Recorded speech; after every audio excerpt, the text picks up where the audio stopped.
99 news అనుక్షణం ప్రజల కోసం. నమస్కారం.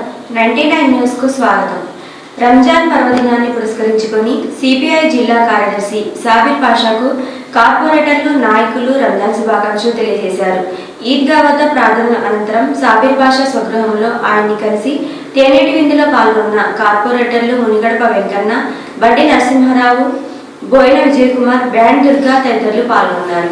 సాయి బాలాజీ కోల్డ్ స్టోరేజీలో జరిగిన ప్రమాదంలో అదుపులోకి మంటలు, పలు చాంబర్లో భారీగా కాలిపోతున్న మిర్చి. ఈ అగ్ని ప్రమాదానికి గల కారణాలు ఇంకా తెలియాల్సి ఉంది.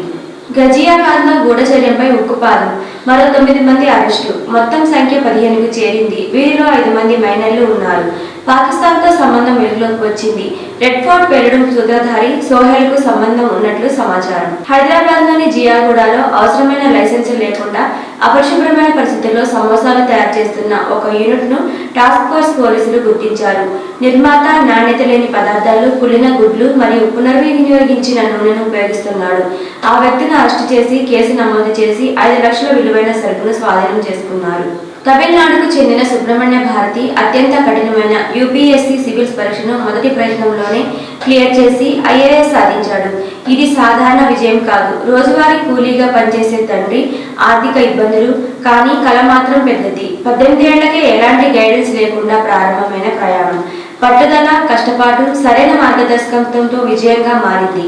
తమిళనాడు ప్రభుత్వ నాన్ ముదల్వన్ పథకం ద్వారా వచ్చిన కోచింగ్, సపోర్ట్ అతని జీవితాన్ని మార్చేసింది. సమాజానికి సేవ చేయాలనే లక్ష్యంతోనే ఈ మార్గాన్ని ఎంచుకున్నానని చెప్పిన భారతీ మాటలు ప్రతి యువకుడికి స్ఫూర్తి. సాధించాలంటే పరిస్థితులు కాదు, మన సంకల్పమే ముఖ్యం.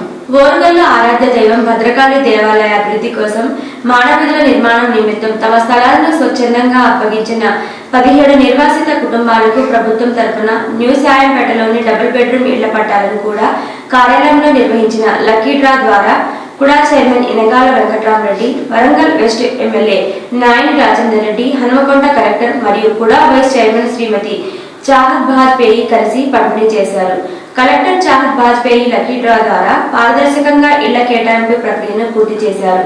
ఈ సందర్భంగా కుడా చైర్మన్ ఇనగాల వెంకట్రామరెడ్డి మాట్లాడుతూ భద్రకాళి దేవాలయ అభివృద్ధి నగరాభివృద్ధిలో అత్యంత కీలకమని, మానవీధుల నిర్మాణం కోసం స్వచ్ఛందంగా ముందుకు వచ్చిన కుటుంబాలకు ధన్యవాదాలు తెలిపారు.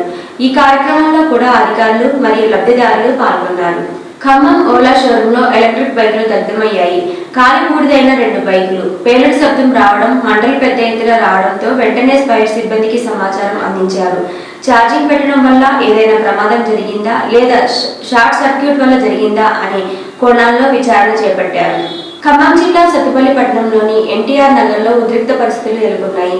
గత ప్రభుత్వ హయాంలో నిర్మించిన ధోబీఘాటుకు సంబంధించిన శిలాఫలకాన్ని గుర్తు తెలియని వ్యక్తులు ధ్వంసం చేయడం స్థానికంగా పెనుదుమారం రేపుతోంది. స్థానికులు తెలిపిన వివరాల ప్రకారం ఎన్టీఆర్ నగర్లో రజకుల సౌకర్యార్థం నిర్మించిన ధోబీఘాట్ వద్ద ఉన్న ప్రారంభోత్సవ శిలాఫలకాన్ని అర్ధరాత్రి సమయంలో కొందరు గుర్తు తెలియని వ్యక్తులు కూల్చివేశారు. ఉదయం గమనించిన స్థానికులు ఈ విషయాన్ని నాయకుల దృష్టికి తీసుకువెళ్లడంతో విషయం వెలుగులోకి వచ్చింది. ఈ ఘటనపై బీఆర్ఎస్ పార్టీ నేతలు తీవ్రంగా స్పందించారు. ప్రజా ప్రయోజనాల కోసం నిర్మించిన ప్రభుత్వ ఆస్తులను, శిలాఫలకాలను ధ్వంసం చేయడం హేయమైన చర్య అని వారు మండిపడ్డారు. ఖమ్మం జిల్లా సత్తుపల్లి పట్టణం రంజాన్ పండుగ సందర్భంగా పలు ముస్లిం కుటుంబాలను, స్నేహితులను, ముస్లిం నాయకులను కలుసుకొని వారికి రంజాన్ శుభాకాంక్షలు తెలియజేసిన రాష్ట్ర కాంగ్రెస్ నాయకులు డాక్టర్ మట్టా దయానంద్ విజయ్ కుమార్. ఈ కార్యక్రమంలో సత్తుపల్లి ఏఎంసీ చైర్మన్ దోమ ఆనంద్ బాబు, సత్తుపల్లి పట్టణ కాంగ్రెస్ అధ్యక్షులు గాలి చెన్నకేశ్వరరావు, సత్తుపల్లి పట్టణ కాంగ్రెస్ నాయకులు, కార్యకర్తలు పాల్గొన్నారు. ఖమ్మం జిల్లా సత్తుపల్లి మండలం రామానగరం గ్రామానికి చెందిన పిల్లి నాగమణి నూతన ఇందిరమ్మ ఇల్లు గృహప్రవేశ కార్యక్రమంలో పాల్గొన్న రాష్ట్ర కాంగ్రెస్ నాయకులు డాక్టర్ మట్టా దయానంద్ విజయ్ కుమార్. ఈ కార్యక్రమంలో సత్తుపల్లి ఏఎంసీ చైర్మన్ దోమ ఆనంద్ బాబు, గ్రామ సర్పంచ్ ఒట్టేంది వెంకటమ్మ సాయిలు, సత్తుపల్లి మండల కాంగ్రెస్ నాయకులు, గ్రామ కాంగ్రెస్ నాయకులు, కార్యకర్తలు పాల్గొన్నారు. తిరుపతి కూటమి గుండాల చేతిలో గాయపడ్డ వైఎస్ఆర్సీపీ నాయకులను, కార్యకర్తలను పరామర్శించిన వైఎస్ఆర్ కాంగ్రెస్ పార్టీ రాష్ట్ర అధికార ప్రతినిధి ఆర్ఎస్ శ్యామల, ఉమ్మడి చిత్తూరు జిల్లా అధ్యక్షులు భూమన కరుణాకర్ రెడ్డి మరియు తిరుపతి సమన్వయకర్త భూమన అభినయ్ రెడ్డి సమక్షంలో వారిని పరామర్శించారు. తిరుపతిలో బీఆర్ నాయుడు శృంగార లీలల ఉదంతంపై బీఆర్ఎస్ నాయుడు బస్ చేసిన హోటల్ దగ్గర శాంతియుత నిరసన చేపట్టిన తిరుపతి వైఎస్ఆర్సీపీ మహిళా నాయకులు కార్యకర్తలపై భౌతిక దాడులు చేసిన కూటమి గుండాలు. అంతేకాకుండా అక్రమంగా ఎస్సీ ఎస్టీ కేసులు పెట్టి జైలుకు పంపించాలని కుట్ర పన్నారు.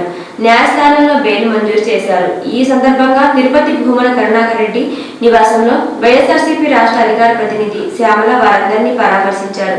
అదేవిధంగా వైఎస్ఆర్సీపీ లీగల్ సెల్ లాయర్లతో మాట్లాడుతూ వారు చేసిన కృషిని అభినందించారు.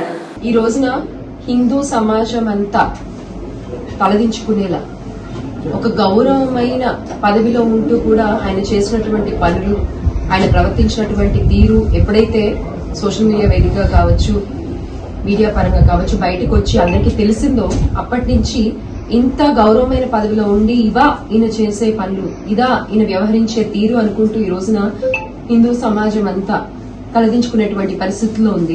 పల్నాడు జిల్లా వినుకొండ నియోజకవర్గ సావల్యాపురం మండలం వేల్పూర్ గ్రామం నందు వైఎస్ఆర్సీపీ సీనియర్ నాయకులు గుప్తా కోటేశ్వరరావు సతీమణి రేవతి రాణి మరణాన్ని చింతిస్తూ వారి పార్థివ దేహానికి నివాళులు అర్పించిన YSR Congress party PAC member Vinukonda మాజీ శాసనసభ్యులు శ్రీ బొల్ల బ్రహ్మనాయుడు మరియు వారి సతీమణి బొల్ల ఆదిలక్ష్మి మరియు మండల పార్టీ నాయకులు. ఈ వార్తలు ఇంతటితో సమాప్తం. 99 న్యూస్ అనుక్షణం ప్రజల కోసం.